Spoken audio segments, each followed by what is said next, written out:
மாதுளையில் நிறைய மாதுளைப்பழம் கொத்து கொத்தாக காய்ச்சிருக்குது. அதை தான் இன்றைக்கி ஹார்வெஸ்ட் பண்ண போகிறேன். இந்த மாதுளையை காற்று புரட்டுன்னு புரட்டி எடுத்தாலும் நல்ல பூவெல்லாம் வச்சு பிஞ்செல்லாம் வந்திருக்குது. இந்த மாதுளை இதோட டபுள் த சைஸ் வந்து பெருசாக இந்த வாட்டி சின்னதாக தான் காய்ச்சிருக்குது. சின்னதுலேயே பழுத்துருச்சு. அந்த தோல் வந்து எல்லோயிஷாக மாறினாலே பழுத்துருச்சுன்னு அர்த்தம். ஸோ அதை வந்து கட் பண்ணி எடுத்துகிட்டு இருந்தேன்.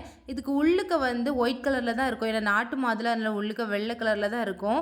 நல்லா ரெட் கலரில் இருக்குது. நல்ல ஸ்வீட்டாக இருக்கும். இது அந்தளவு ஸ்வீட்டாக இருக்காது. சாப்பிடும் போச்சில் ஓரளவுக்கு தான் ஸ்வீட்டாக இருக்கும். கொஞ்சம் புளிக்கிற மாதிரி இருக்கும். கொஞ்சமாக தான் மாதுளப்பழம் பறிச்சுக்கிட்டேன். அப்பப்போ தேவைக்கு பறிச்சிக்கலான்னு சொல்லிட்டு இந்த குருவி கூடு முன்னாடியே கட்டின கூடு. இப்போ குருவி எதுவுமே இல்லை. நான் வந்து எடுத்து போட்டுட்டேன். ஈவினிங்காக மாதுளப்பழம் பறிச்சதுனால கொஞ்சமாக பறிச்சுக்கிட்டேன். அப்பப்போ தேவைக்கு பறிச்சிக்கலான்னு சொல்லிட்டு ஈவினிங்காக பறிச்சதுனால சாமிக்கும் கையோட பூ பறிச்சிக்கலான்னு செம்பருத்தி பூவில் கொஞ்சம் நிறைய பூ இருந்துச்சு. அதையுமே கலெக்ட் பண்ணிவிட்டு அப்படியே பாரிஜாதம் வந்து பறிக்க போயிட்டேன். அந்த சீட் போன உடனே செம்ம மனம். 2-3 பூ தான் பாரிஜாதத்தில் பூத்துருந்துச்சு. அதுவே வந்து நல்ல மனமாக இருந்துச்சு.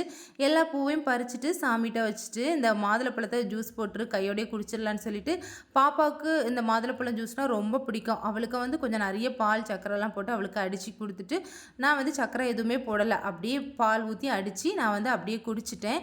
பாப்பாவுக்கும் போட்டு வச்சுட்டு அவங்க ஹஸ்பண்டுக்கும் ஊற்றி கொடுத்தாச்சு. அவ்வளோதான். நெக்ஸ்ட் வீடியோஸில் பார்க்கலாம். பாய்.